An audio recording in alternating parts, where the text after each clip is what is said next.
영화, 건축, 정신분석학, Cinema C Architecture A Psychoanalysis P. 카푸 채널의 앞에입니다. 경찰 캅이랑은 아무 상관 없습니다. 다만 상관이 있다면 여러분 마음속에 캅이 되고 싶네요. 68번째 카푸 채널 컨텐츠는 멜라니 클라인의 대표적 정신분석학 이론인 우울적 자리입니다. 이분 초기 정신분석학 이론을 현대 정신분석학 이론으로 발전시키는데 큰 역할을 하신 대단한 학자이십니다. 전에 제가 다른 컨텐츠에서 말씀해 드린 적이 있을 것입니다. 이분이 바로 현대 정신분석학의 중요한 이론 중에 하나인 대상관계 이론의 시작을 알리신 분입니다. 이분이 정신분석학을 시작하게 된 계기는 본인의 정신분석 치료였습니다. 처음 멜라니의 치료를 맡았던 분이 바로 지크문트 프로이트의 제자였던 산도르 페린치입니다. 이분을 통해서 정신분석학 이론에 눈을 뜬 멜라니는 자신의 아이들을 관찰하면서 특히 아동 정신분석학에 관심을 많이 두게 됩니다. 아동 정신분석학에 대한 관심뿐만 아니라 프로이트 사후 그의 정신분석학 이론의 후계자 구도에서 멜라니는 일생의 경쟁자를 마주치게 되죠. 역시 전 컨텐츠에서 말씀드린 적이 있는 프로이트의 딸인 안나 프로이트입니다. 그런데 둘의 정신분석학 이론은 가장 중요한 전제에서 큰 차이가 있습니다. 바로 7살 이전의 아이들의 정신을 분석할 수 있느냐 없느냐에 대한 논쟁입니다. 멜라니는 가능하다는 쪽이었고 안나는 그 반대 입장이었습니다.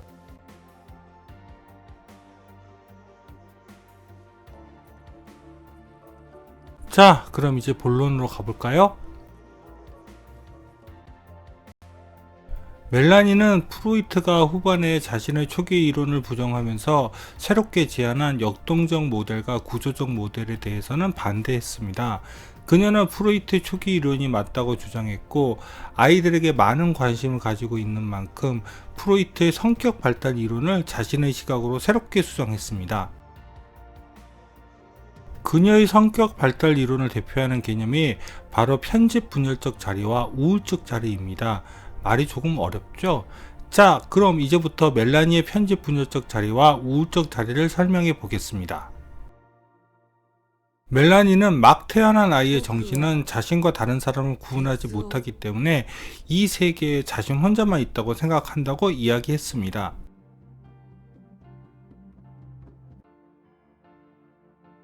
그런 아이의 정신 구조를 그림으로 표기한 것이 이것입니다. 이 그림은 자신과 다른 사람, 즉 외부 타자에 대한 인식이 전혀 없다는 것을 표현한 것입니다. 아참, 여기 이 삼각형 도형이 무엇인지 설명을 해야겠죠?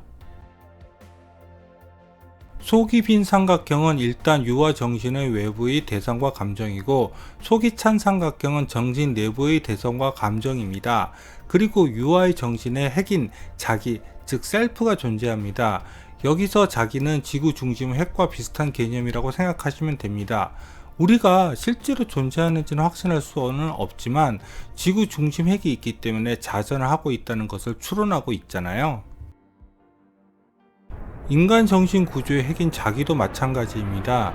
우리가 자신을 인식하는 데 있어서 의식이 아닌 무의식의 핵이 바로 자기입니다.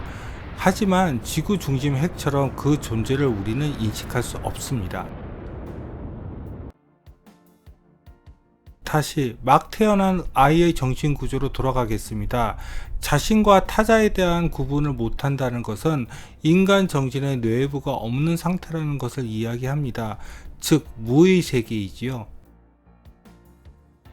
하지만 생후 4개월 이전에 어떠한 계기로 특히 인간 중심의 핵인 자기와 함께 좋은 대상과 감정들이 이렇게 고립되게 됩니다. 그러면서 처음으로 의식 외부의 대상과 감정을 구분하게 되는데요. 이것을 편집적 자리라고 멜라니는 불렀습니다. 이 편집적 자리가 처음으로 인간 정신에서 무의식의 구조가 생기기 시작하면서 무에서 유가 탄생하는 과정입니다. 편집적 자리가 생기는 대표적인 계기로 멜라니는 어머니가 때맞춰 아이에게 젖을 잘 주었다가 잠깐 잊어먹고 배고프게 만들었을 때라고 했습니다. 그때 처음 아이는 이 세상에 자신 말고도 누군가가 있다는 생각을 무의식적으로 처음 하게 된다는 것입니다. 그런 의심과 실망이 아이의 정신구조를 발전시킵니다. 생후 4개월 이후, 즉 편집적 자리가 발생한 시기부터 아이의 정신구조는 급격하게 발달됩니다. 처음 편집적 자리에서 모여진 대상과 감정들을 하나로 묶는 정신의 내면화 역량이 발전하게 되면서 아이는 자기 이외에 또 다른 사람이 있다는 의심을 확신하게 되는 단계에 이르게 됩니다.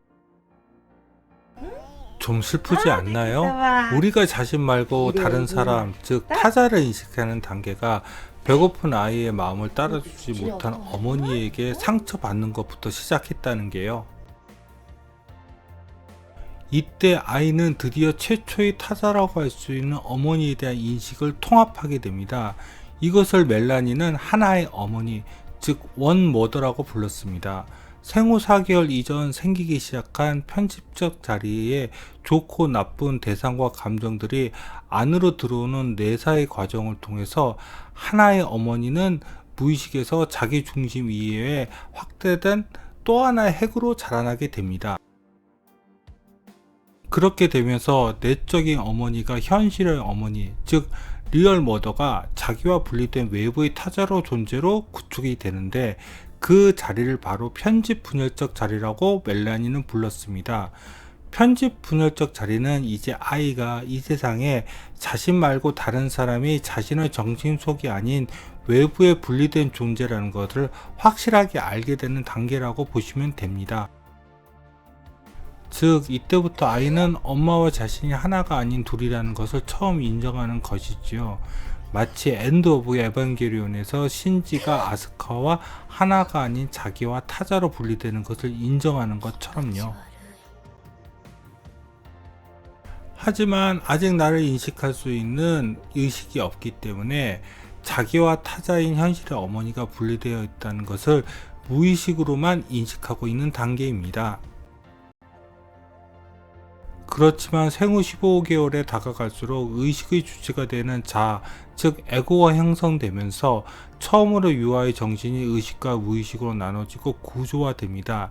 이 단계를 멜라니는 우울적 자리라고 했습니다. 그러면서 자아는 인간 정신에서 자신과 타자를 구분할 수 있는 주체로서의 역할을 하게 되면서 인간 정신의 외부에 있는 대상과 감정들이 인간 정신의 내부로 내사되거나 반대로 인간 정신 내부에 있는 대상과 감정을 현실의 어머니와 같은 대상으로 투사하게 됩니다. 이렇게 멜라니는 프로이트의 성격 발달 이론을 바탕으로 아이의 의식과 무의식이 구분되는 과정에 대한 이론을 첫 제시합니다. 멜라니는 자신의 성격 발달 이론을 구체화하면서 인간 의식 구조 발달에 있어서 대상, 즉 오브젝트라는 용어를 많이 사용하기 시작했습니다. 멜라니의 정신분석학 이론을 그래서 대상관계 이론이라고 부르게 된 것입니다.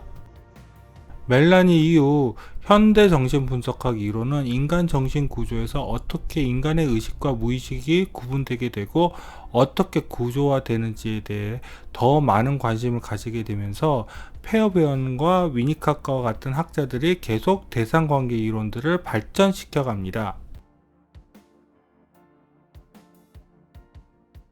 제가 멜라니의 다른 이론들을 더 소개시켜 드려야 하는데 일단 이해하고 있는 것은 성격 발달 이론밖에 안 되네요. 언젠가 좀 더 공부해서 멜라니와 함께 페어베언과 위즈카트의 정신분석학 이론들을 더 소개해 보도록 하겠습니다. 그럼 구독과 좋아요 부탁드리고 이상 카프 채널 아페이였습니다.